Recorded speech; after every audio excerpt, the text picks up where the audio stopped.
मुनीफ फारूक हमारे साथ मौजूद हैं, कानूनदान भी हैं, सीनियर सहाफ़ी तज्ज़ियाकार भी हैं। उनसे भी पूछते हैं कि बहैसियत तो हमने यही बचपन से सुना था कि जो सदर पाकिस्तान का ऑफिस है, जब वज़ीर आज़म कोई अहकामात देते हैं तो सिर्फ पोस्ट ऑफिस के तौर पर फ़राइज़ सर अंजाम देता है। लेकिन सदर पाकिस्तान ने लेटेस्ट ये किया है कि ऑल्दो वज़ीर आज़म ने उनसे रिक्वेस्ट की है, लेकिन उन्होंने गवर्नर पंजाब को ये कह दिया कि वो अपनी जिम्मेदारियां और अपना काम जारी रखें। तो क्या ये आईनी हुदूद से तजावुज़ तसव्वुर होगा या नहीं? सदर को इख्तियार हासिल है कि वो वज़ीर आज़म की तरफ से भेजे गए ऑर्डर्स या असम्बली मुस्तरद कर दें और उन्हें कह दें कि जो मैं खुद समझता हूँ ठीक वो करूँगा। बहुत शुक्रिया हुमा और अब्दुल्ला।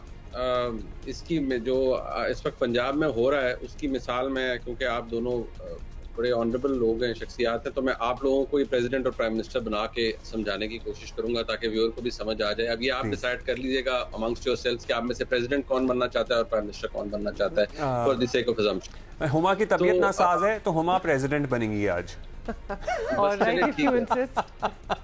अब इसको मैं जरा सादा अल्फाज में बयान कर देता हूँ। देखिए, पाकिस्तान तहरीक इंसाफ से मुंसलिक जो वकला शख्सियात हैं, लीगल फ्रेटर्निटी के लोग हैं और वो लोग जो बहुत ज्यादा पाकिस्तान तहरीक इंसाफ से हमदर्दी रखते हैं, वो बड़े, ये नहीं मैं कहता कि उन्हें मालूम नहीं है, पता उन्हें सब कुछ है, लेकिन वो जानबूझकर ऐसी इंटरप्रिटेशंस देते हैं जिनसे ये तासुर जाए कि नहीं जी ये जो हो रहा है ये सब कानून और आइन के मुताबिक है। सबसे पहले एक कॉन्सेप्ट ज़हन में रखिए, गवर्नर किसी भी सूबे का हो वो वफाक का नुमाइंदा होता है सूबे के अंदर। That is the spirit.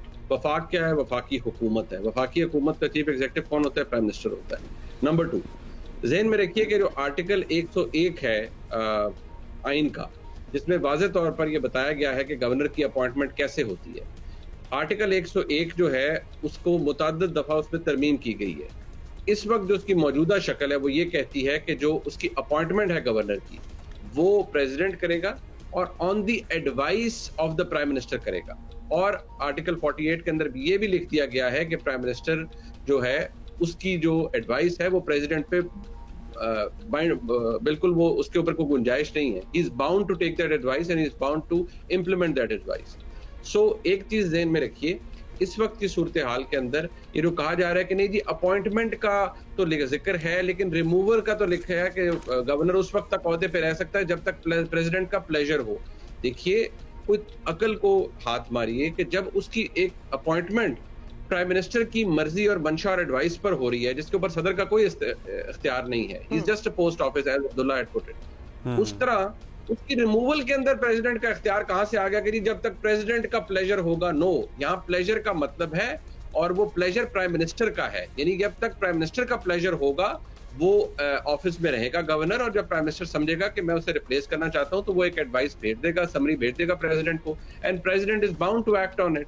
तो ये जानबूझकर इस तरह की तावील पेश की जा रही है। जैसे मैं आप दोनों को मिसाल दे देता हूं कि हुमा प्रेसिडेंट हैं और अब्दुल्ला प्राइम मिनिस्टर हैं। अगर हुमा कहती हैं कि आज अगर अब्दुल्ला कहते हैं हुमा को कि आज इफ्तार के अंदर जो कि आप जियो के दफ्तर में शायद करेंगे कि समोसे नहीं आएंगे, तो अगर Huma being the president Xi does not have the authority कि नहीं मैं तो समोसे मंगवाऊंगी क्योंकि मुझे अब्दुल्ला ने बेशक कहा है he is the prime minister but I will do it as I please, ये मेरी डिस्क्रेशन है। नो, अब हुमा के पास ये being the president Xi does not have that right और उनके पास वो एक्सरसाइज नहीं कर सकती वो इसके अंदर इख्तियार, उनको मानना पड़ेगी अब्दुल्ला की एडवाइस और उन्हें इफ्तार बगैर समोसों के करना पड़ेगा। आई थिंक इससे नहीं होगी।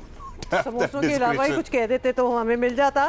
तो अब आप इसको मुनीफ देखते किस तरह है कि ये इस तरह हमने देखा कि जब प्राइम मिनिस्टर की हलफ बर्दारी थी तब भी प्रेसिडेंट वाज नॉट अवेलेबल, अभी भी लगता है कि आज पता नहीं क्या होने वाला है।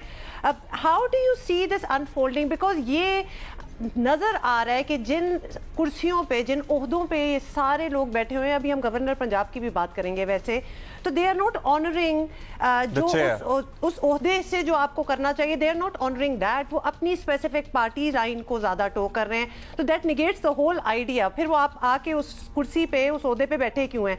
आप इसको किस तरह देखते हैं, रिजॉल्व कैसे होगा? देखिए, पहले तो बात यह है हुमा और अब्दुल्ला के डिस्ग्रेसफुल होने की या डिस्ग्रेस शो करने की कोई लिमिट तो है नहीं। You can stoop low to any extent, वो आपके अपने ऊपर है। आपने अगर डिस्ग्रेसफुल कंडक्ट करना है तो फिर तो आप जहां मर्जी चले जाएं और जो मर्जी कर लें, और मैं ना मानूं वाली बात करते रहें तो वो तो फिर आप किसी भी इंसान के ऊपर अपना कॉन्डक्ट है। लेकिन अगर वैसे देखा जाए कानूनी आईनी तौर पर तो जिस तरह प्रेसिडेंट अगर इंडिस्पेंसिबल है तो चेयरमैन सेनेट कायम मकाम प्रेसिडेंट बन जाते हैं। इसी तरह अगर गवर्नर हैं, अगर उनको कोई मसला लाहक है तो उसकी जगह जो स्पीकर पंजाब असेंबली है वो कायम मकाम गवर्नर बन जाते हैं। लेकिन क्योंकि यहाँ एक दिलचस्प सूरत हाल ये है कि जो स्पीकर पंजाब पार्टी है ना, वो भी पार्टी है, वो भी कंटेंडर हैं और वो उनको कहा गया है कि मुझे भी बहुत तशद्दुद का निशाना बनाया गया है और वो तो इस पूरे प्रोसेस को ही बिल्कुल गैर आईनी और कंट्रोवर्शियल डिक्लेयर कर रहे हैं। तो मेरे ख्याल में फिर होगा यही कि शायद ये मामला भी, क्योंकि प्रेसिडेंट साहब तो किसी और को अपॉइंट करेंगे नहीं, किसी और को ये जिम्मेदारी तफवीज नहीं करेंगे। आम सूरत हाल में हो सकता है कि अगर स्पीकर भी ना करना चाहे तो लाहौर हाई कोर्ट के जो चीफ जस्टिस हैं वो एक बहुत ऑनरेबल शख्सियत होती हैं, वो एडमिनिस्टर कर सकते हैं, वो that's not a big deal. लेकिन क्योंकि एक डेडलॉक क्रिएट करना है और उसका वैक्यूम भी है, उसकी जगह भी बनी हुई है, लिहाजा मुझे लगता है कि जो ओथ वाला मामला भी है ये भी इवेंचुअली अदालत में ही ले जाना पड़ेगा और शायद कोई इसका एमिकेबल। क्या आपको लगता है कि चेंज हुआ है या फिर सही चल रहे हैं? देखिए, थोड़ा सा ये तासुर जरूर आया था कि शायद बिलावल भुट्टो जरदारी साहब के लिए थोड़ा ये डिमीनिंग हो कि वो अपनी पार्टी के चेयरपर्सन है, पाकिस्तान पीपल्स पार्टी एक बड़ी जमात है और वो किसी और जमात के वज़ीर आज़म के ताबे वज़ीर ख़ारजा होंगे। लेकिन क्योंकि ये जो इस वक्त का हुकूमत का अरेंजमेंट है, ये ऐसा अरेंजमेंट नहीं है जिसमें कोई एक बहुत ज्यादा डोमिनेट कर रहा है, ये अमेलगमेशन है बहुत सारी पार्टीज की, उनकी जॉइंट एफर्ट से एक हुकूमत तश्कील पा रही है। और एक फैक्टर जो कि शायद तारीखी तौर पर ज़हन में रखा गया है वो ये कि शहीद जुल्फ़िकार अली भुट्टो साहब भी फॉरेन मिनिस्टर थे, तो आज उनके नवासे अगर फॉरेन मिनिस्टर बनते हैं और बिलावल भुट्टो जरदारी साहब इज क्वाइट एलोक्वेंट और वो अच्छा बोलते हैं, आर्टिकुलेटेड हैं, अच्छा बोल लेते हैं, एक्सप्रेस कर लेते हैं, जो पाकिस्तान का केस है उसे सॉलिसिट भी कर पाएंगे। और अगर उनको if he is flanked by someone like Hina Rabbani Khar साहिबा, तो I think they will make a very good team और शायद अच्छा display. Let's see what happens. बहुत शुक्रिया आपका मुनीब।